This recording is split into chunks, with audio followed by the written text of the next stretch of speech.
Okay, so, we're diving into some really timeless wisdom today, Yeah. and it's all thanks to the selections that you shared with us Right. from Ryan Holiday and Stephen Hanselman's The Daily Stoic. Uh-huh.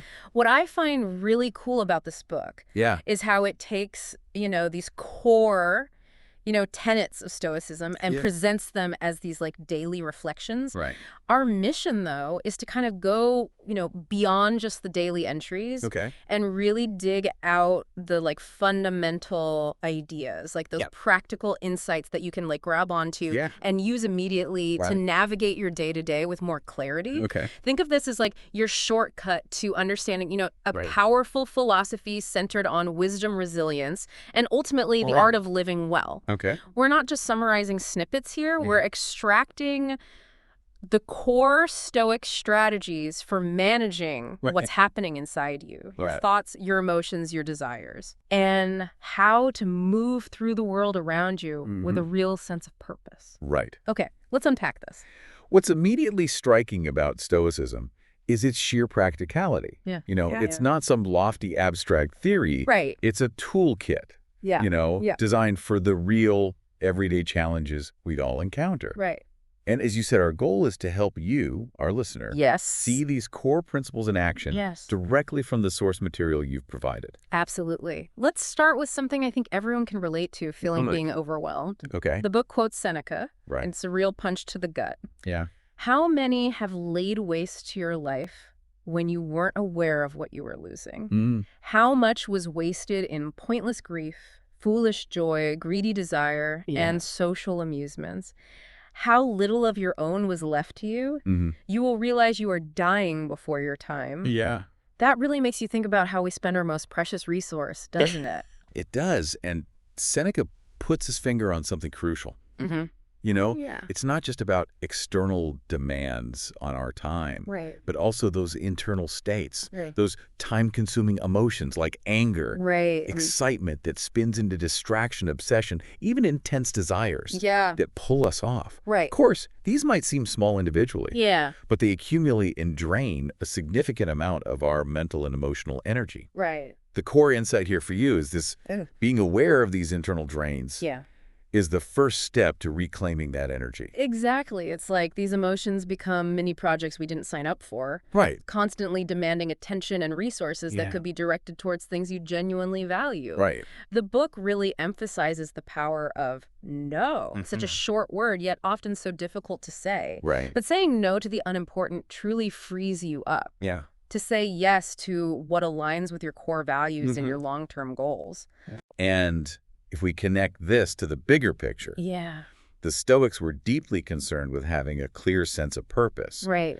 The text even nods to Law 29 of the 48 Laws of Power, Yeah. planning to the end, Okay. and Habit 2 of the 7 Habits of Highly Effective People, Okay. beginning with the end in mind. Right.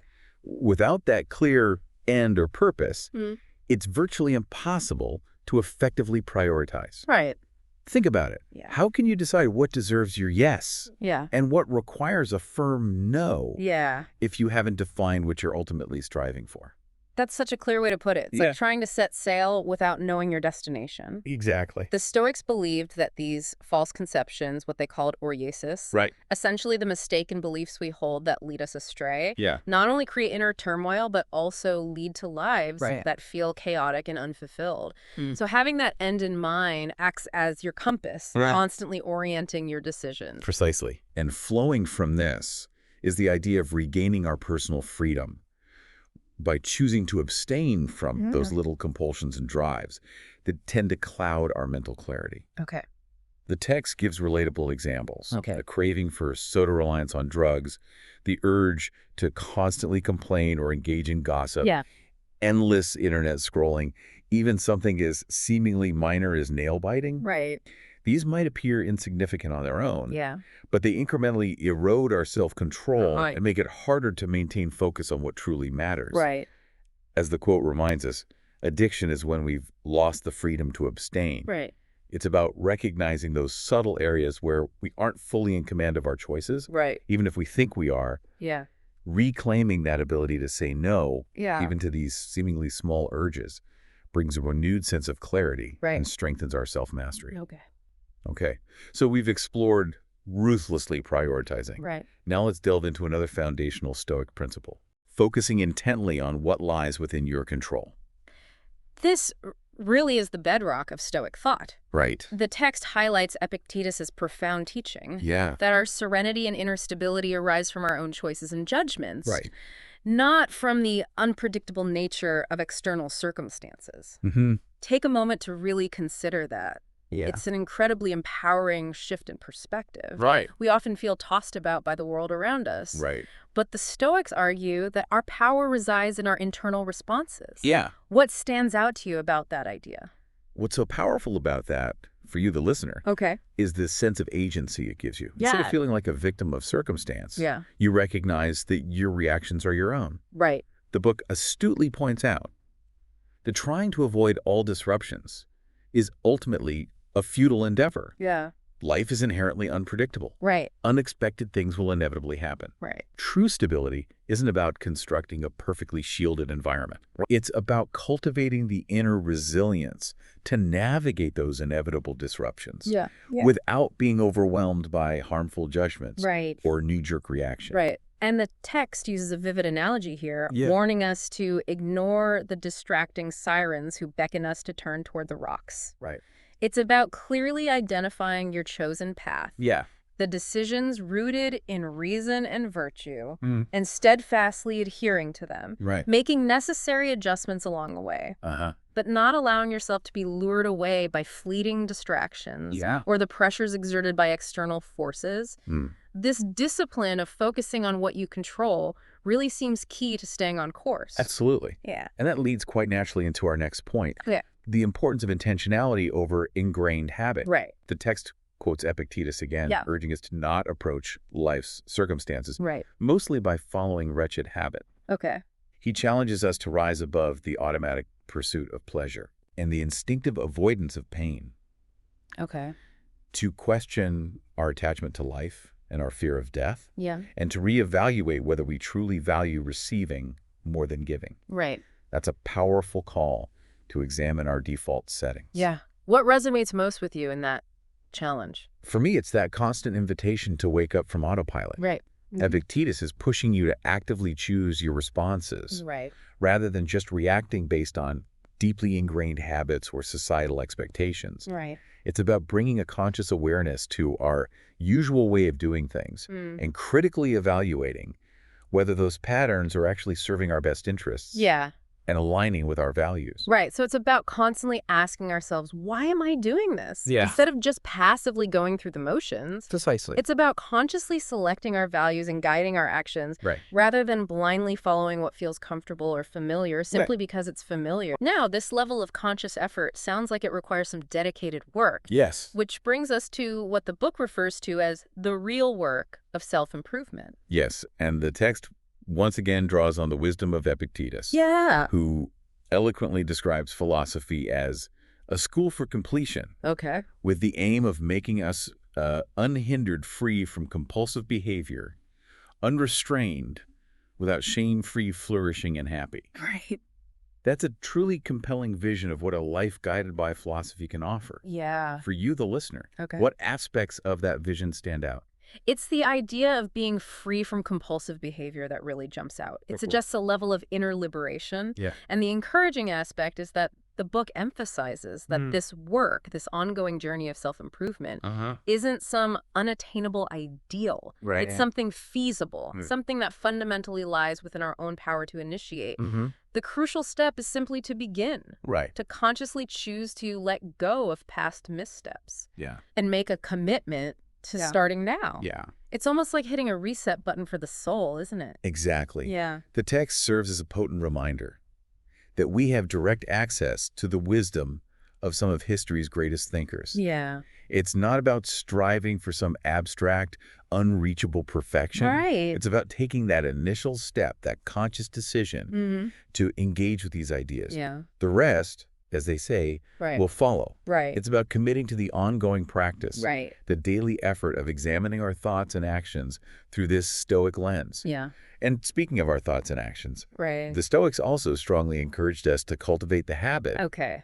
of seeing the world around us with fresh, almost childlike eyes, much like a poet or an artist. Yeah. The book beautifully quotes Marcus Aurelius, Yeah. reflecting on a ripened olive falling gracefully, Okay. praising the earth that nurtured it. Right. It's about training ourselves to find beauty in the seemingly ordinary. What's particularly insightful here is the example used, the cracks that appear in freshly baked bread. Okay.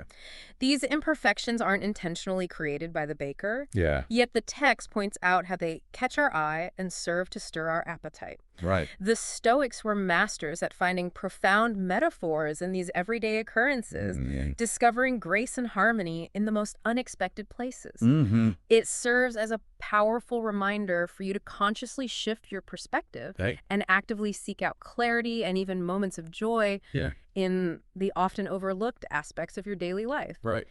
How might you apply this to your own routine? It's about intentionally moving beyond a purely functional or transactional view of the world, Right. and cultivating an appreciation for the aesthetic and even the deeper symbolic meaning Yeah. that can be found in the mundane. Right. It's a deliberate practice that helps to cultivate a sense of wonder and gratitude for the simple fundamental aspects of existence. Now, how did the Stoics actively cultivate this kind of mindful perspective? Right. They had specific practices, didn't they? They certainly did. Yeah. The text highlights the significant power of regular reflection and the use of mantras. It quotes Seneca, emphasizing the crucial importance of a daily review. Okay. Taking time to look back on our actions and reactions as a means of understanding and shaping our future behavior.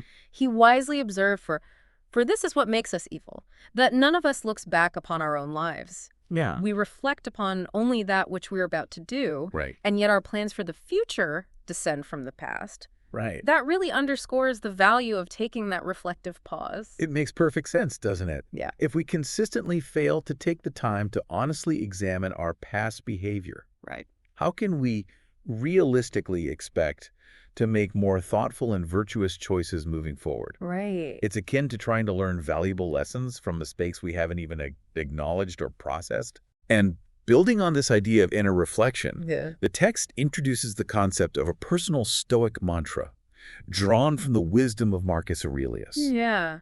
I have the power within me to keep that out. Yeah. I can see the truth. Okay. This serves as an incredibly potent tool for actively warding off false impressions and distracting thoughts. Yeah. Constantly reminding you of your own inner resilience and inherent clarity. Right. It's a practical technique for recentering yourself amidst the inevitable chaos of daily life. It functions almost like a mental anchor, doesn't it? Exactly. When those negative thoughts or external pressures begin to encroach, you have this readily available phrase to bring you back to a place of inner strength and reasoned perspective. Yeah. Another really crucial aspect of Stoic practice, as the book emphasizes, is the profound value of learning from wise examples. Absolutely. Yeah. Seneca wisely stated, "Without a ruler to do it against them, you can't make crooked straight." The wise individuals we encounter in our lives serve as that essential ruler, offering us valuable models and tangible inspiration. Yeah. The text encourages you to consciously choose someone.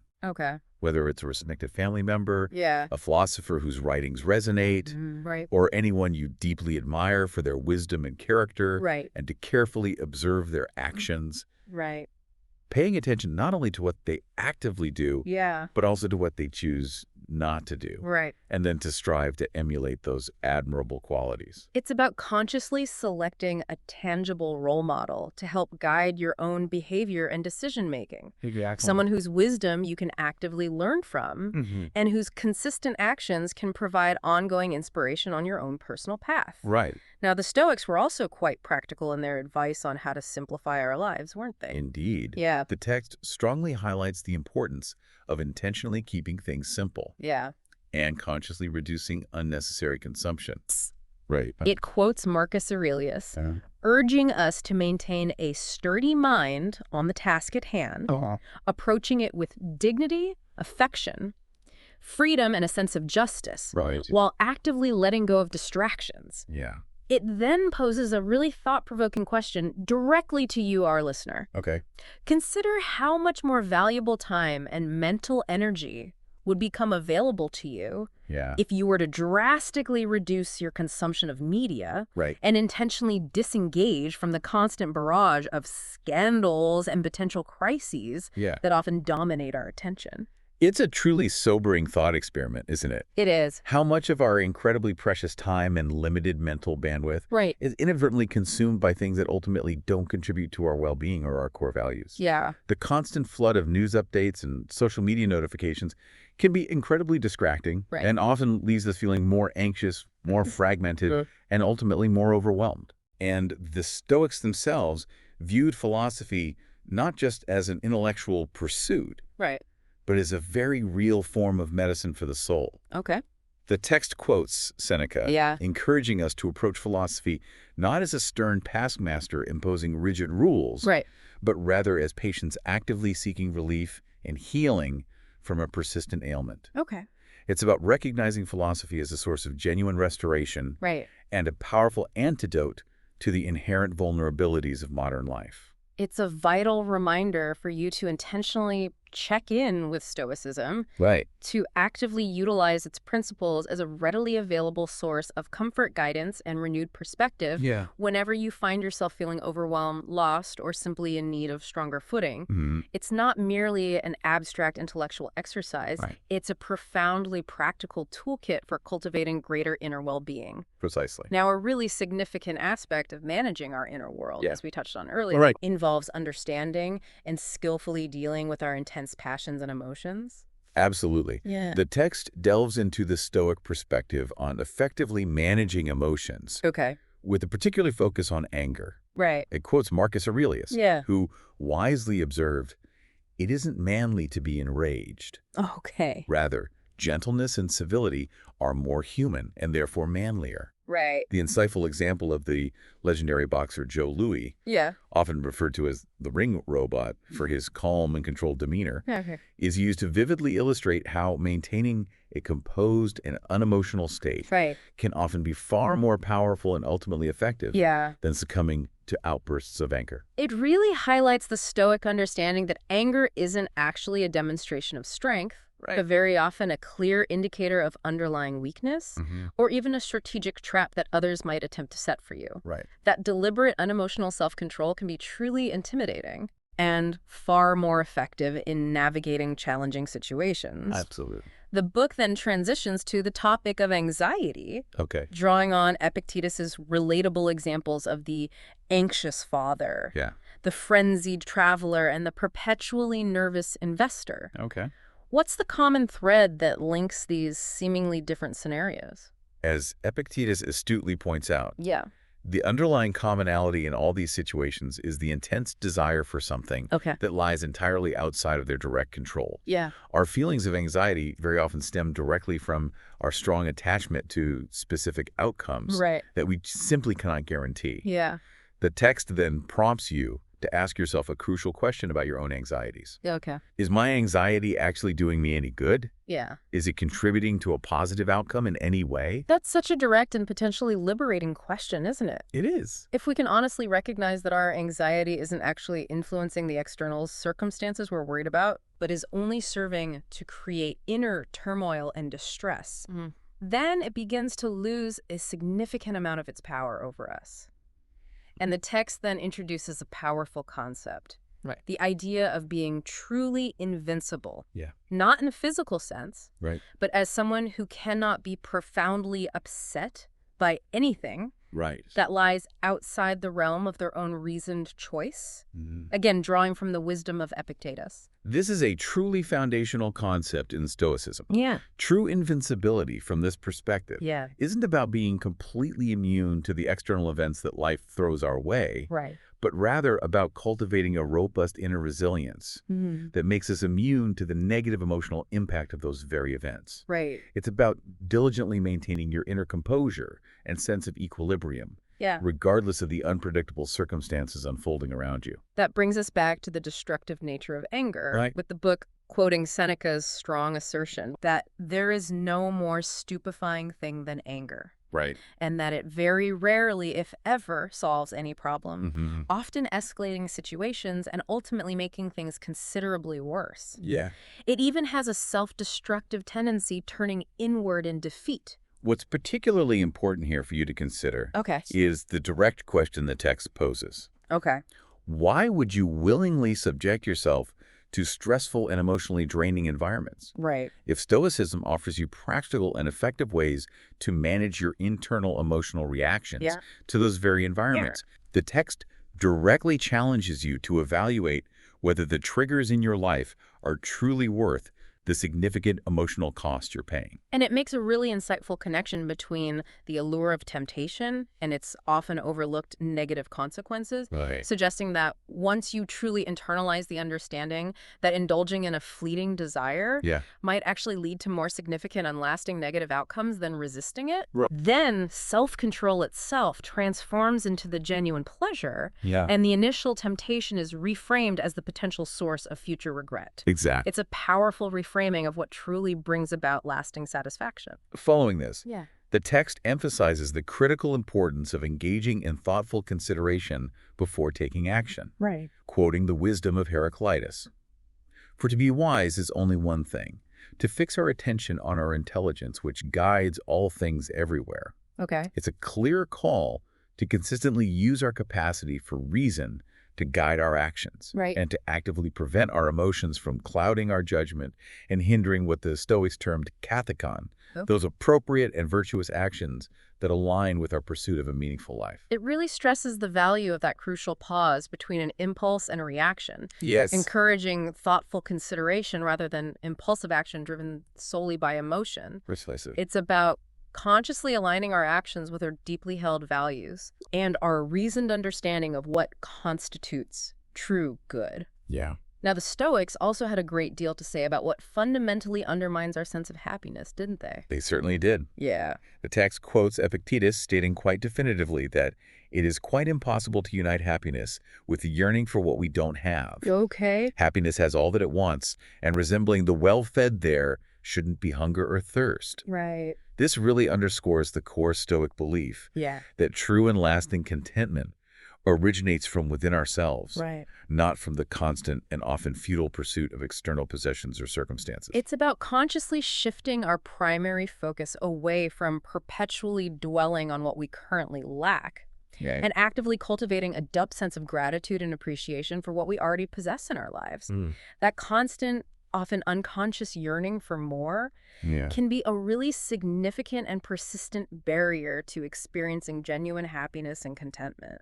This naturally leads us to Epictetus's well-known and insightful metaphor of life being akin to a grand banquet. Yes. The text introduces this beautiful analogy. Okay. It urges you to conduct yourself throughout life as if you were a guest at a lavish banquet. Okay. When a particular dish is offered to you, take a moderate and appropriate portion. If a dish happens to pass you by, don't reach out and try to grab it aggressively. And if a dish hasn't been offered to you yet, don't allow yourself to be consumed by intense desire for it. Instead, practice patience and wait for your turn. This insightful metaphor, the text reminds us, applies to all aspects of life. Our relationships with our children and spouses, our professional positions, our accumulation of wealth, and so on. It's such a powerful and easily relatable image. It is. That encapsulates the Stoic ideals of moderation, patience, and acceptance. The text also briefly touches on other rich interpretations of this banquet metaphor, fostering gratitude for the very invitation to the feast of life. Fully savoring the present moment rather than constantly anticipating the next. Consciously avoiding gluttony in all its forms. Practicing selflessness in our interactions. And even extending generosity and charity to others. It's a truly multifaceted analogy for how to approach life with a balanced and virtuous perspective. And the Stoics wisely caution that even the intense desire for things that seem inherently good, such as peace, leisure, engaging in travel, and the pursuit of learning, can ultimately debase us if we allow ourselves to place excessive value and attachment upon them. as the Right. text reminds us by quoting Epictetus. Okay. It's not necessarily the external thing itself that's the problem. Right. Rather, it's the inordinate value and significance we assign to it Yeah. that can ultimately subjugate us and undermine our inner peace. Right. So for you, the crucial question to ponder is this. Are you truly in conscious control of your goals and aspirations? Yeah. Or have your goals subtly begun to exert undue control over you? Right. That's a really important area for ongoing self-reflection. Yeah. The Stoics also recognize the profound wisdom and strength that Yeah. can be found in knowing when to remain silent. Absolutely. Right. The text specifically highlights Cato's notable practice of engaging in thoughtful and deliberate speech, Okay. choosing to speak only when he was certain that his words were truly necessary Right. and would carry significant weight. Yeah. He famously believed that it was far better for people to potentially criticize him for his silence Okay. than to ever have cause to criticize the way he lived his life. Yeah. This really underscores the Stoic emphasis on cultivating self-awareness Right. and carefully considering the impact of our words before we utter them. It's about consciously prioritizing substance and genuine value over unnecessary chatter. Right. And recognizing the profound self-awareness required to know when our words will truly be beneficial and when silence is the more virtuous and impactful choice. Exactly. Shifting our focus back to the external world for a moment, Okay. the Stoics held a very clear and insightful understanding Yes. of how external circumstances relate to our internal emotional states. The text quotes Marcus Aurelius, Yeah. stating with clear wisdom, "You shouldn't give circumstances the power to rouse anger, Right. for they don't care at all. Okay. External events in and of themselves are entirely indifferent to our emotional responses. Right. It is our own judgments and interpretations of those events Yeah. that ultimately create and shape our emotional reactions." For you, this is a powerful reminder not to become enslaved by emotions that lead to unnecessary misery and dissatisfaction. Right. Remember, you possess the inherent power to choose how you respond to the events that unfold around you. Yeah. And when it comes to our interactions with other people, Right. the Stoics offered a valuable perspective rooted in acceptance. The text discusses the core Stoic idea that the wrongdoings and imperfections of others are fundamentally their own concern, Yeah. quoting Marcus Aurelius on this point, Okay. rather than getting caught up in judgment or futile attempts to control others' behavior. Right. Our primary focus should remain on cultivating our own virtue Yeah. and guiding our own actions.